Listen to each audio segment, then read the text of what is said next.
Yeah. Yep. Yep. No, that finish was something else. That's Sean Payton. Welcome to Altitude After Dark with DMac and Mike Sanford. Yeah, that finish was something else there, Coach, here in the 13-11 win. We're brought to you by our great friends at Journey Spice. Right off the bat, I want to let you know, use this QR code up here. You can save yourself 10% on all Journey Spice products. We love Journey Spice. Flavor in, plastic out, and it's non-GMO, no salt, no sugar. It's good for whatever you want to put on your meals, lunch, dinner, breakfast, doesn't matter. There you go. Journey Spice. More on Journey Spice in a little bit, but we love you, Journey Spice. If you like this show, if you like what we do here, then get yourself some Journey Spice. Support people that support us, and we appreciate it. Thank you. Again, save yourself 10% using the code GETSPICY at Amazon.com. All right, let's start at the end, and we can work our way back, Coach. The end of the game, how would you assess it? Well, at the very end of the game, the New York Jets, Aaron Glenn is proving that he's just another in the long line of defensive coordinators. See Vic Fangio, actually last week's defensive coordinator, of guys that are just have not shown their competence as head football coaches and decision makers. Not only did you play the entire game to lose, or excuse me, not to win, you did everything you could not to lose the game instead of choosing to try to go win. Mm-hmm. But you had actually started to run the football a little bit decently, and you have an opportunity to potentially just kick a field goal. And instead you decide, in a day where you've already been sacked 8 times, you decide to drop back yet again. And guess what happens? You get a sack yet again. I saw somebody say, well, 62-yarder, the percentages are low. And I'm like, yeah, I get it. What are the percentages of a fourth down with that offense? Right.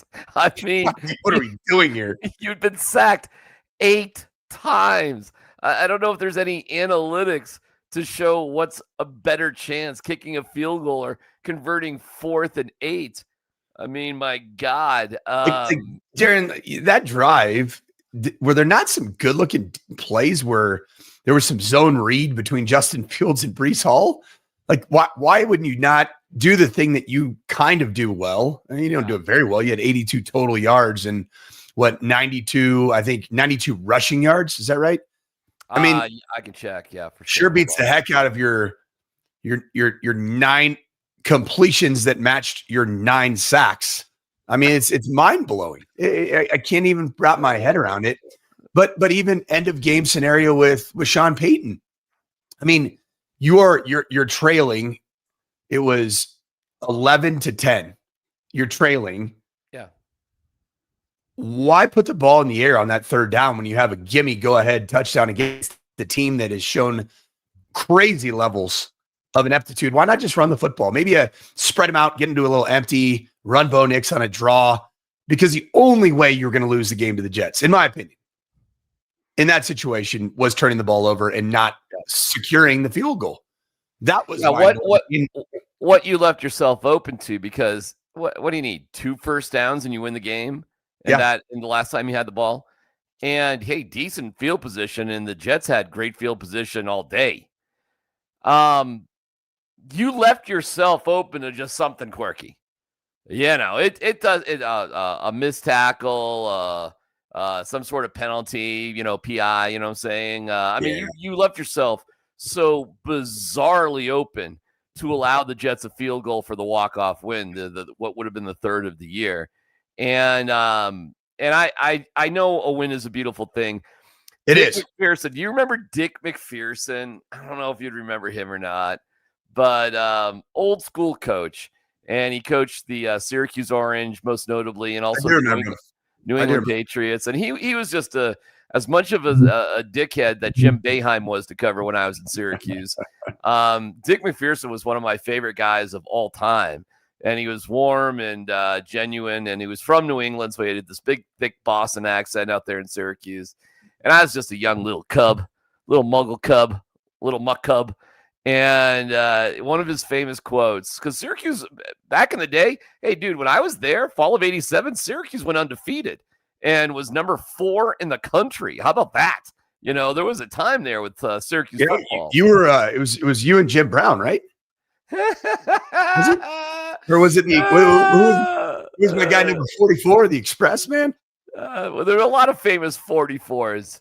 Yeah, Peanut Head there at Syracuse. But were you and Jim Brown? You and Jim Brown in a comm class together? I was Daryl Johnston, the Moose, was at Syracuse. Okay, that's a little bit more of a vintage. And Don McPherson, the quarterback, was there, and blah blah blah blah. Up yours. Anyways, I'll give you one. Forget it. Forget it. Anyways, he would say, "A win is a beautiful thing." And it was like with a wry smile and sort of a, hey, we got away with one of them sort of attitude. And I've remembered that forever. So I'm never, ever going to discount a win. So why don't maybe you reflect on that there, Coach? I mean, they did win. I know the style points were vacant, but they did win the game. There's two sides of this discussion. The most important one is the very old coaching adage. I'd even call it a bit of a cliche, and I don't know why it's always verbalized this way, that a win is a win is a win, right? Like, how many times have you heard that? A win is a win is a win. That is true. It is true. There's no way that you can look about it any differently. You stayed in a commanding place of potential dominance in the AFC West. If you find a way to beat the Giants at home, which I think you're going to have a chance to win that game, and then you go and beat the Texans and the Cowboys, 2 very vulnerable teams, you're going to be in a great spot. On the flip side of this, the most concerning thing for me is this felt like something that was in the rearview mirror, which was your offensive performance against the Titans. I mean, it was a bit inept again. 20 points against the Titans, I believe, aided by some takeaways. This was not a good offensive performance for the Denver Broncos. Bo Nix called it a tale of 2 halves. Mm-hmm. I would call it a tale of 2 drives that were good, and everything else was pretty much buns. It was not a good day offensively. You offensively and on special teams, especially special teams, man, you stooped down to your level of competition, and that was very, very disappointing. Where you I thought, strung together in a pretty impressive couple weeks of positive growth offensively. So I have my concerns about this offensive unit. That's the bottom line.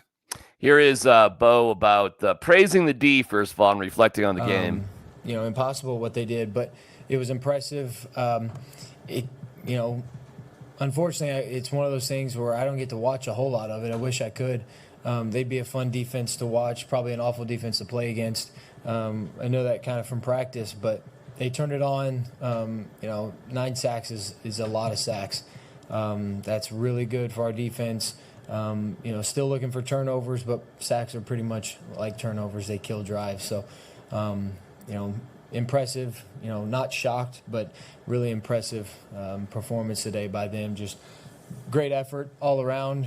Really good job tackling in space, and obviously a good job covering down the field.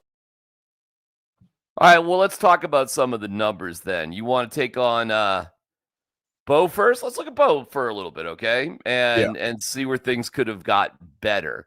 Bo was 19 of 30 for 174 yards, 5.8 per touchdown pass to Nate Atkins. Way to get in the mix there, Nate Atkins. That was a beautiful play. I like Nate Atkins, man. I like Nate Atkins. Only sacked one time, a QBR out of 100 of 37.3 and a rating out of 153, whatever, of 90.1. So pretty mediocre for Bo. But again, they didn't, Bo didn't turn the ball over. And the one turnover they got cost them 3 points. Could have been worse, I suppose. Rushing wise, J.K. Dobbins, 14 of 40. RJ, I'm not Cam Scattaboo Harvey. 2 carries for 4 yards. And did he add anything? He had 2 or 3 receptions. He had 4 catches for 21 yards along a 9. So not much there. Jaleel McLaughlin was playing because Bidet's actually hurt a little bit. Yep. So that was a 1-for-1 switch according to Sean Payton. That was. Can I stop you right there? Yeah. Was that fake reverse end around screen to Jaleel McLaughlin, one of the ugliest, that resulted in a penalty for illegal man downfield? Did that just kind of define? Was that not almost the iconic moment of the Broncos 13-11 victory over the 0-6 New York Jets in London? God, brutal. God, I just feel like that just completely summarized the entire day. Just there was one shining light, and that was Evan Engram. Loved it. Who had 5 catches, 42 yards, and like it felt like every catch he had was a big deal. Yeah. Right. Whereas Cortland did have one significant catch for 17 yards, but that was it on 3 targets. Were the Jets doing anything defensively that was screwing things up? Was there something going on that the Broncos aren't used to? It's always my fear, and I probably should have been a little bit more leery of predicting a Broncos dominant, offensive performance. Aaron Glenn's, and his defense coordinator Steve Wilks, the two of those guys are pressure guys, and they're man coverage guys. So that means that they're not giving you a lot of easy get in rhythm completion throws. And you know what happens with man coverage teams? They take away the thing that Sean Payton and Bo Nix lead the NFL in, which is screen attempts. Because if you're playing tighter coverage, the opportunity to complete screens it's tougher because you have to actually block the guy who's covering the guy you're throwing to at the line of scrimmage, which can be really hard. So you got to do it with misdirection and motion and shifts and all that stuff. And man, I don't know if you remember Jeff Schwartz. He works sure. He does a lot of college football and some NFL radio. Played center at the University of Oregon, if I'm not mistaken. Played in the National Football League. I saw him tweet out, and it was a pretty good tweet. He said, "I'm starting to get the feel that the Denver Broncos call plays as if they're consistently trying to protect Bo Nix." Wow. And there's a feeling of that. It's like interesting. Bo Nix does really well against zone teams. Very well. He loves finding quick completions. He loves getting the ball out of his hands. Two things that I thought: high levels of man coverage and high levels of pressure.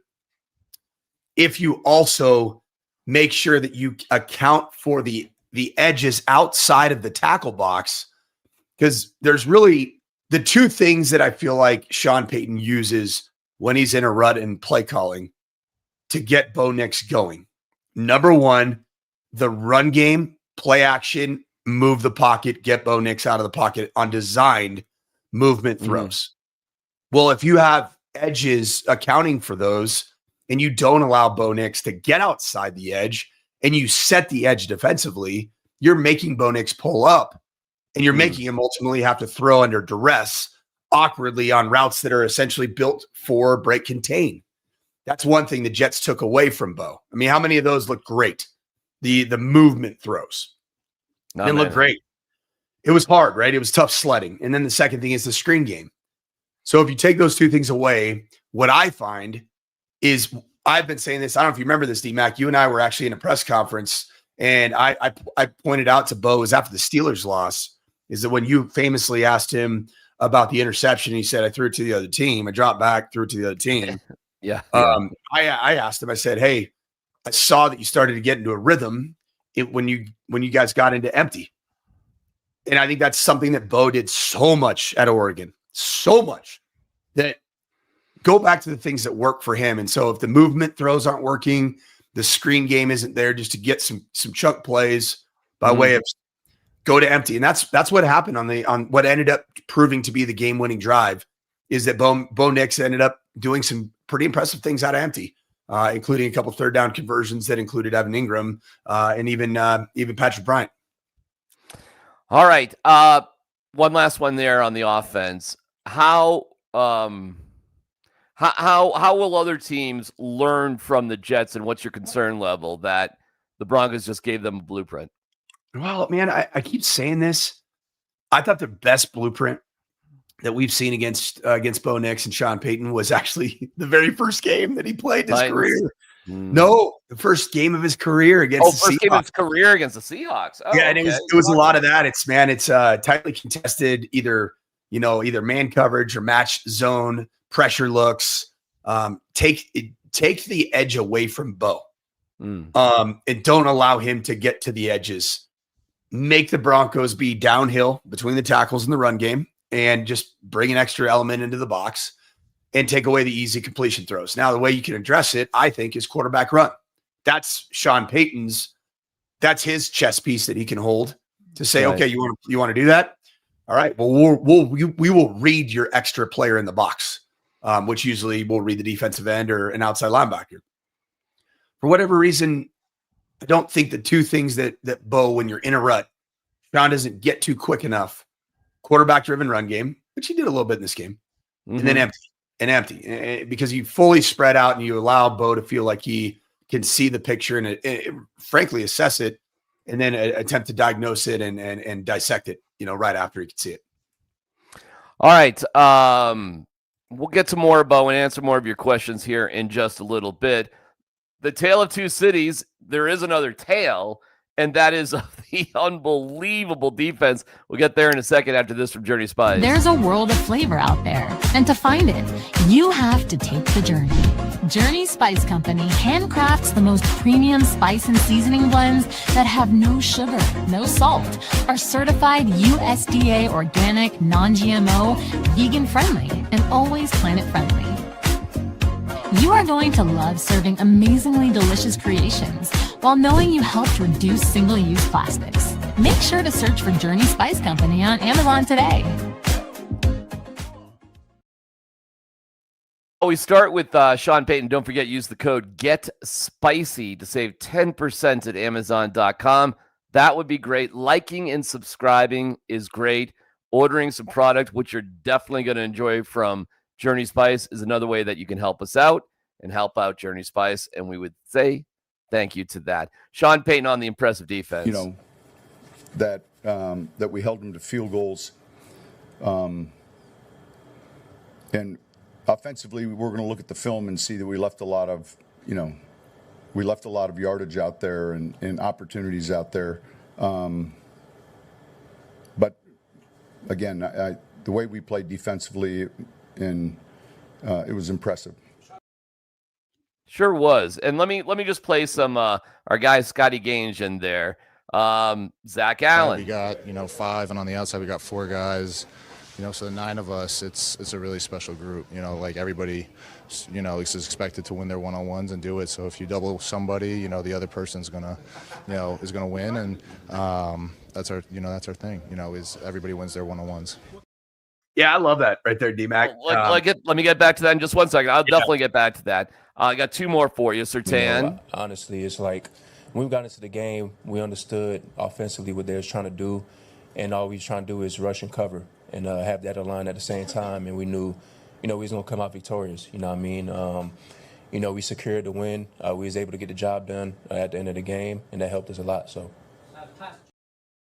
One more is DJ Jones. The huddle, and you're just crushing, dominating. Yeah. What's the conversation, the chatter like? Keep it up. There's no relaxing. They have some talented players over there. Justin Fields, probably the fastest quarterback in the league. You got Breece Hall. So there's no such thing as relaxing again. I mean, you could be dominating. It takes one play. They could have burst one run, and they would have came out with a W. But it's focus, and I was so glad to have Malcolm Roach back because he's huge when it comes to locking in. I got one more, and that's the final defensive sequence, how they decided to handle it defensively. It's hard to contain an athlete like that, and we were able to keep him in the pocket. But I would say those last 3 or 4 snaps were all cover 0, full blitz looks that the ball has to come out fast. All right, we got loads of X's and O's for you. 9 sacks, minus 10 passing yards. The front, the resilience of we can't have a break, playing in 0 coverage. Ooh. Talk to me about the defense and what you saw out there. Yeah, I always love defining, even with quarterbacks and really even helping defensive players understand what exactly cover zero means. And so I like to use the, I guess it's not really, it's a synonym, but it's two words. Instead of saying cover zero, I say no deep. So there is no deep defender. Nobody is typically beyond 6 yards. Sometimes people play at the sticks. If it's like 3rd and 8, 3rd and 9, you'll play, 4th and 8, 4th and 9, you'll play right at the sticks or a yard behind them. And then there is a very famous moment in Broncos history. It was Tebow to DT in overtime against the Steelers, and that's exactly how we're. So and I'm pointing out that you can bring pressure, but boy, there's some risk out there, right? Yeah, you got it. I mean, and this is when you're talking about cover zero, no deep. Man, there is a lot of responsibility on that front to get home, man. You got to get home. You got to be disruptive. And I like coaching teams. The scariest thing against athletic, mobile quarterbacks, even like Justin Fields, as bad as he was, man, you break that first tackle, you can take off because a lot of times it covers zero or no deep. There's 6, 7 committed to the rush. So every other player, 5 or 4, are completely committed to the coverage responsibilities. That's why I thought, man, it was nuts for the Jets not to run some type of quarterback read on especially 3rd down. Right. If they run zone read and they maybe read that extra defender, right? And he's not gap sound. He might run that sucker, for 25, 35 yards and then be able to kill the clock out and kick the game-winning field goal. So is it smart, confidence, or arrogance where you're just calling that defense play after play after play at the end? I love it because it's the mentality of the Denver Broncos defense. Now I'm going to warn you, live by the sword, die by the sword, right? And the sword is cover zero, all out pressure. And you just have to know when to disguise it and use it to your advantage and actually play some more zone coverages that have a cover zero pre-snap look. And then all of a sudden, boom, a safety gets way back. And that's a good way to get a quarterback to think he needs to get the ball out of his hands fast. And then you end up dropping out some of those interior, what look like pre-snap blitzers into slant windows or quick hitch windows. And then that can lead to turnover. So I will say this, Vance Joseph has all of those things in his package. And it's probably a bit of a tendency breaker in this game to actually come through with the real all-out pressure cover zero looks because he shows it a lot and gets out of it a lot. So that probably could have led to some of the indecision of the Jets saying, that the analytics are telling you when a Vance Joseph defense is showing all-out cover zero, it typically ends up being some type of, softer pressure look, if you will. Gotcha. Here's Jonathan Cooper on the final sack. What was going through your head when you had done that? Man, just glory to God. Honestly, I mean, I kind of got messed up out there on the 3rd quarter. So I mean, I was out there pushing through and stuff like that. And like I said, just relied on my team. I relied on God, man, and went out there and handled business. Are you ready to go home? Yes. Yeah. Worked out. I like Jonathan Cooper, man. Oh, sure. Of course. What a great performance from him. And gosh, when you go back to that, you don't have to play it, DMac, but I was about ready to comment on the Zach Allen comment. Gosh, it really done. I mean, I think we all know what Zach Allen said, but having him talk about 9 deep, I think he said we have 5. I think, what did he say? 5 interior guys. I'll play it again. Here we got, 5, and on the outside we got 4 guys. So the 9 of us, it's a really special group. Like everybody, is expected to win their one-on-ones and do it. So if you double somebody, the other person's gonna, is gonna win, and that's our thing. Is everybody wins their one-on-ones. Wow. On that. In a day where Nik Bonitto had a measly 2 sacks equal 1 sack to get his total up to 8. I mean, gosh. Just 8 sacks through 6 games. What are we doing? Come on, Nick. Pick it up, pal. You're dropping under the 25 total pace that you were on. That's funny. You end up getting unbelievable contributions elsewhere. And I love that. And I would even include Jaquan McMillan and eventually your luxury draft pick, your very comfy, cozy draft pick in Jahdae Barron. as part of the blitz package and rush package. Man, it's like he's right. If you use chip help, meaning a tailback or a tight end are going to be double teaming a Nik Bonitto, that's one less person that can double team Jonathan Cooper, John Franklin Myers, either one of those nickels, Zach freaking Allen, DeAndre Tillman, when Jonah Ellis gets back healthy. Mm-hmm. It's a great group, man. Who was my other guy? 96. Wazirike had one.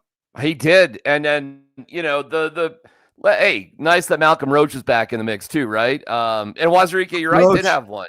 Yeah, Malcolm Roach back. And it's powerful. And it probably does allow Sean Payton to do things that you would think twice about, including the fourth down they went for, because he was just like, yeah, I trust my defense.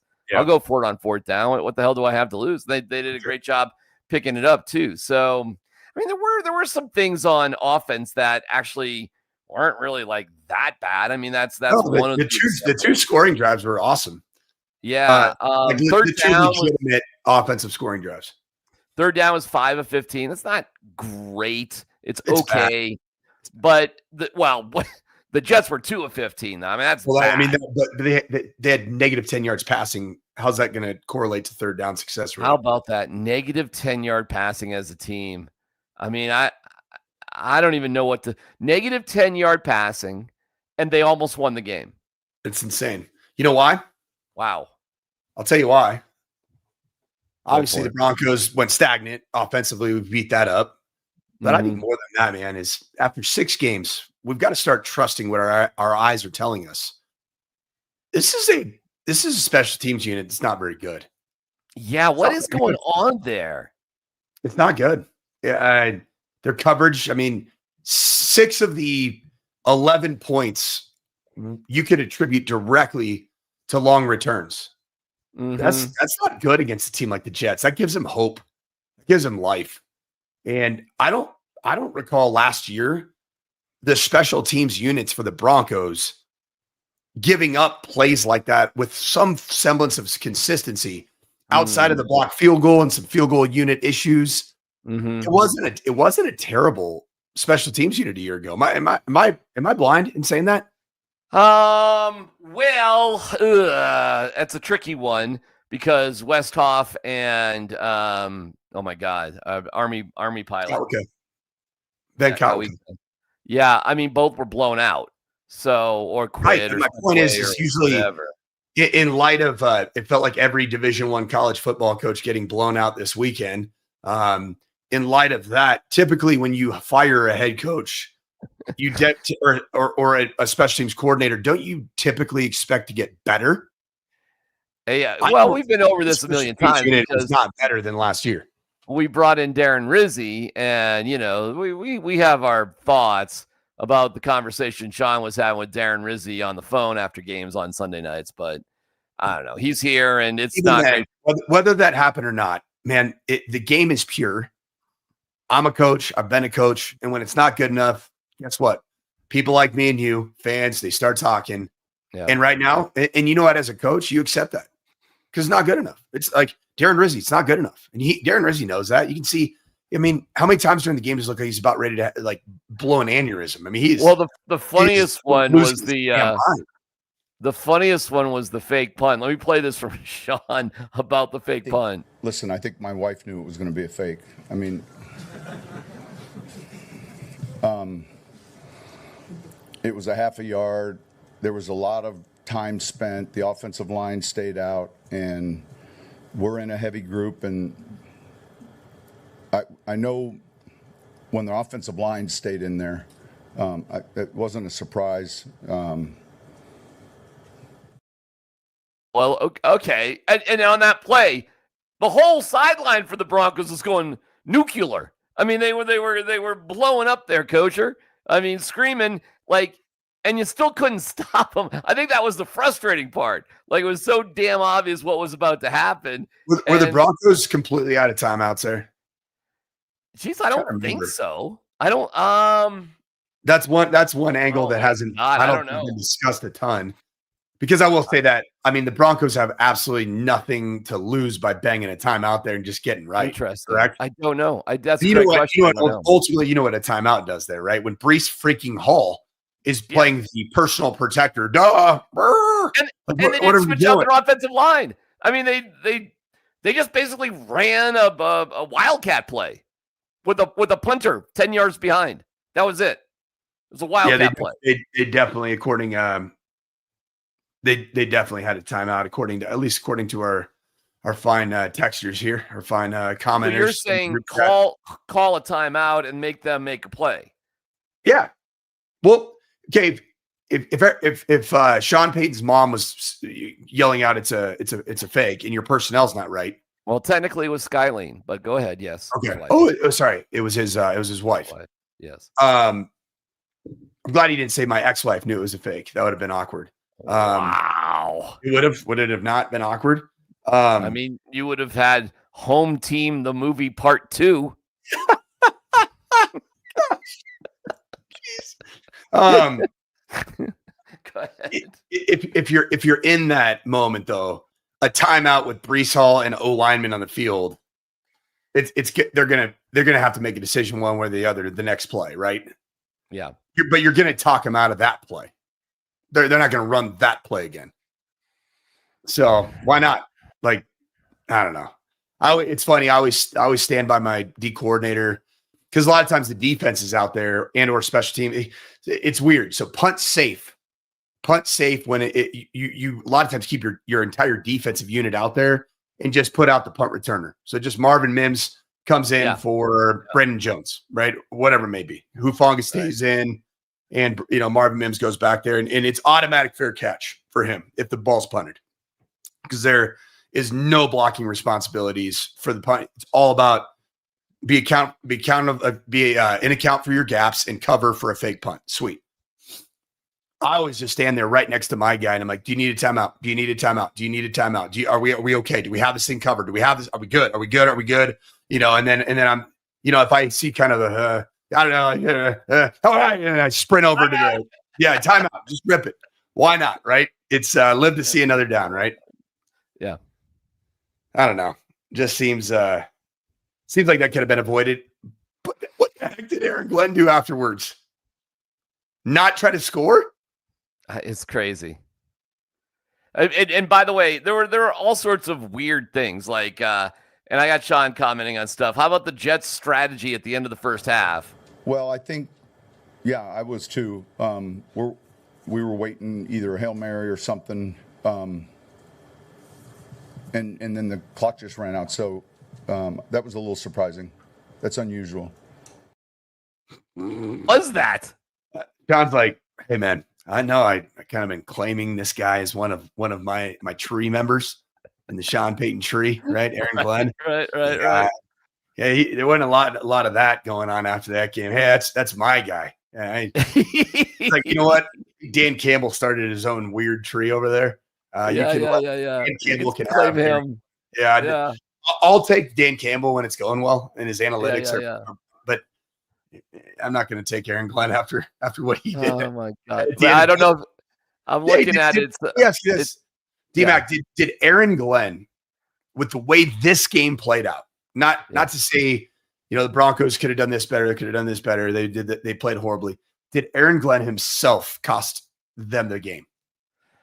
Gosh darn it. That's hard to say. I mean, there's no guarantee they score points at the end of the first half. Nobody understood what they were doing, but it's not like they guarantee them. Listen, setting somebody up for a 62-yard field goal is only obvious when you've given up 8 sacks. Right. So I just don't I get it from an analytical perspective why maybe you want to go for that in general, but I don't understand that. So maybe, right? You did have, but he's not calling the plays anyways. It's Tanner Hoskenberger. Tanner Engstrand. Yeah, Engstrom, right. He's an old Jim Harbaugh quality control guy, just like I was. He was at University of San Diego. Here is what Sean Payton did say, though. He goes, and you should look at the Jets' next 3 games. It's not murderer's row. The question is, and Sean Payton said it, listen, you look at 0-5 teams, and there's 0-5 teams that are terrible, and then there's 0-5 teams that are about to turn it around. How about this for a hot take? I will not be surprised if the Jets go on a 3-game heater after this one. How about that one for a hot take? And I'll give it to you. Hold on. They got in their next 3 games. Drum roll, please. Come on, internet. They got the Panthers, who beat the Cowboys, right? Wow. Panthers right now are what, a 3-3 team? Yeah, so that maybe not so easy, but not crazy. Home game at the Bengals. Who, I mean, Flacco was, he gave it the old senior citizen tryout there. How about the senior citizen tryout where he goes and throws the ball, 50 some odd times? It's wild for a team that he just signed with 4 days ago. It's crazy. The NFL doesn't make sense to me. I mean, dude, it's a route tree. It's the same place. It's not that complicated. Okay. Joe Flacco's a living proof. And the Browns oh my God, if they just don't start, well, whatever. I mean, it's another week of probably hearing about all that. So with Shedeur and the whole thing. Let me get to a couple of other things and we can wrap this bad boy up here. The Bo slide. Sean. Bo uses his instincts. For the most part, you saw him slide, but then there was the one play where it was, holy cow. Holy cow. That was the comment. There was the one play that was the holy cow. But it seemed like, I'm just reading it, the way Sean verbalized that, it sounded like he was saying that he uses his instincts in a positive way to slide, except for when he didn't. That's did I read that wrong? Because I think what he you talking about when he lowered his head and that's what I'm wondering. I think that's what I'm wondering, because the question was about him sliding and coming short of the first down, though.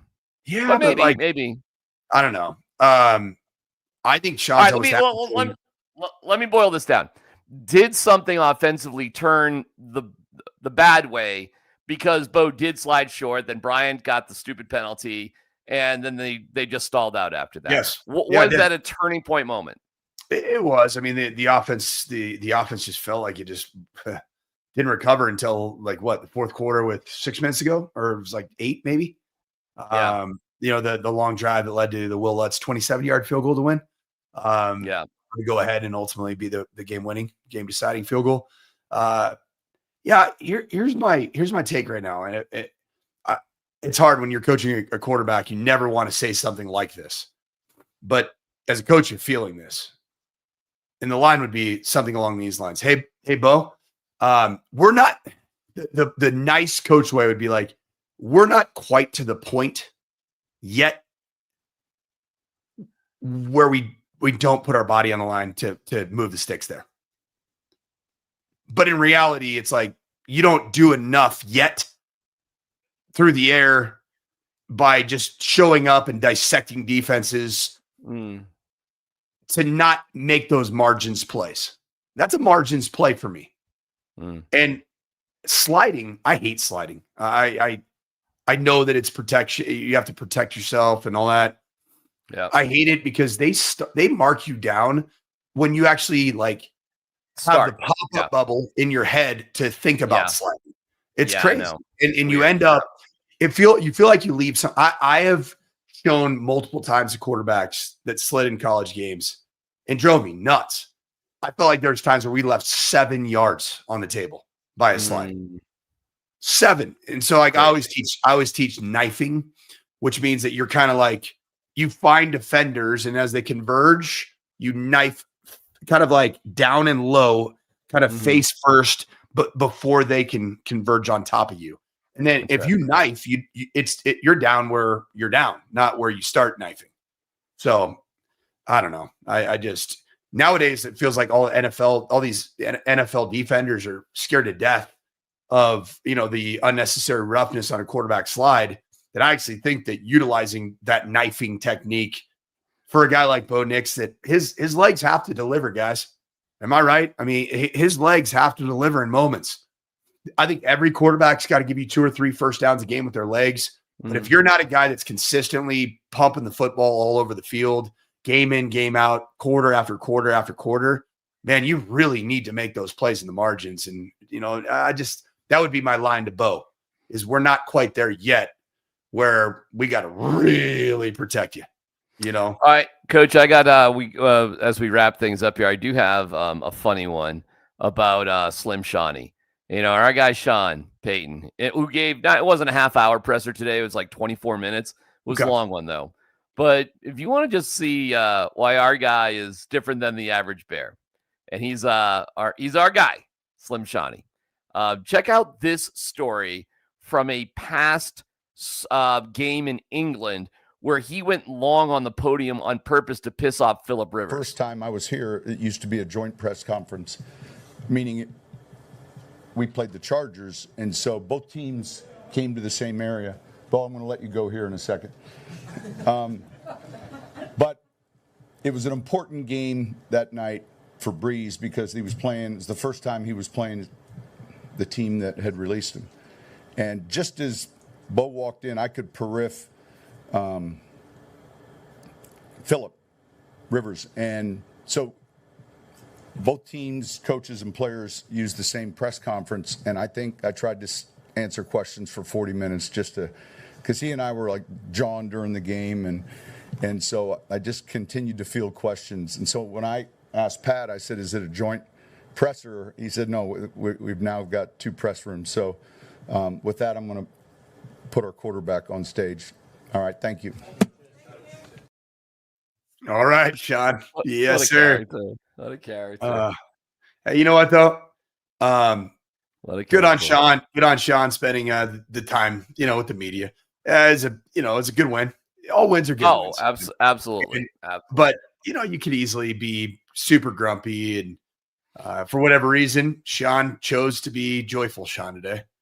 He chose joy. He chose joy, not violence. And I commend him on that, because winning is hard, and going to really expensive sushi restaurants and you don't even like sushi, and driving around and pondering the existence of life. What am I doing? What am I doing? What am I doing? That's happened in recency. So listen, you just you can't just beat the Green Bay Packers and barely and not have some issues with it. Skylene wants to go where? She knew it was going to be a fake punt. Okay, the tone tomorrow is going to be a little bit of like, hey, a win is a good thing, but I think we're going to hear a lot of unsatisfaction with this win as we go into the Giants week. Yeah, I mean, I think it's the dichotomy right now of I'd call them the not fun Broncos versus the extremely fun frat boy, exciting whites in the wine aisle. Jackson Dart, Cam Scattaboo. But you know what? I'm just going to give you a preview of my narrative all week. Jackson Dart's fun. He was fun at Ole Miss. And then he wasn't fun when he played teams with a legitimate pass rush and a good defense. There you go. And Jackson Dart and Cam Scattaboo, they got to deal with the Denver Broncos defensive front. Good luck. Good luck, rookies. Good luck. All right, we'll spend a week talking about the Broncos versus Theta House, and which is based on the University of. Is this Rush Week actually in Denver? It might be. You want to join the fraternity, everybody? Theta. What is this? Are we sure? Well, Animal House. Animal House was Omega. Do we know exactly where Cam Scattaboo and Jackson Dart were on January 6th, 2000, whatever year it was? Do we know? Do you have any idea? No, I don't even know what you mean by that. But Omega Theta Pi was the house and Animal House, and they're coming to town. It'll be a special weekend as the 2015 Broncos are honored for the 10-year anniversary, and our own Tyler Columbus is part of that, as is Bradley Roby, who decided last week to choose violence in terms of talking with fans on Twitter about like bad penalty calls. Like, hey, Bradley, your team just won. Maybe chill out with like ripping on the refs about bad calls in the Eagles game. But hey, you do your own thing, Bradley Roby. And yeah, it's gonna be a different tone. Listen, man, it's a tale of two halves, really. Like when we predicted the Broncos were going to blow out the Jets, everything we said about the Broncos defense coach was true. Yep. Like everything.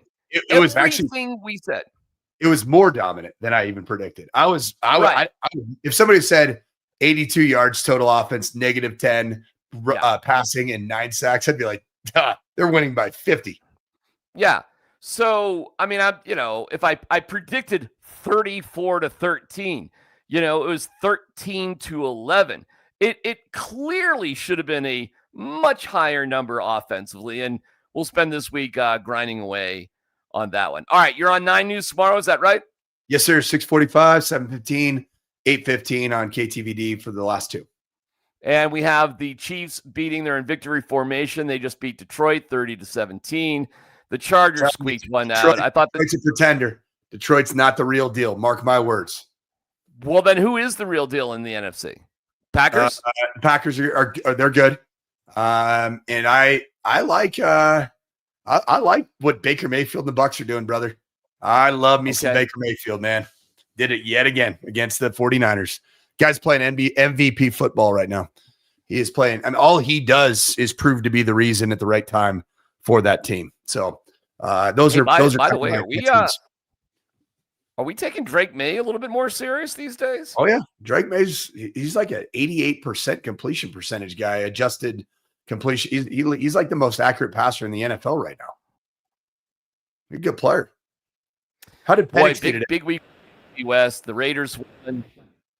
Penix, they play tomorrow night. They play the Bills tomorrow night. Ooh, so that could be a moment of truth for my guy. Yeah. Yeah, we got Bills at Falcons, and it's one of these terrible, like, 2 Monday night games at the same time deals. So our Mountain Standard Time, Bills Falcons at 5:15, Bears Commanders at 6:15. I hate that. I'd rather just have one game on, in all honesty, but that is the particular case.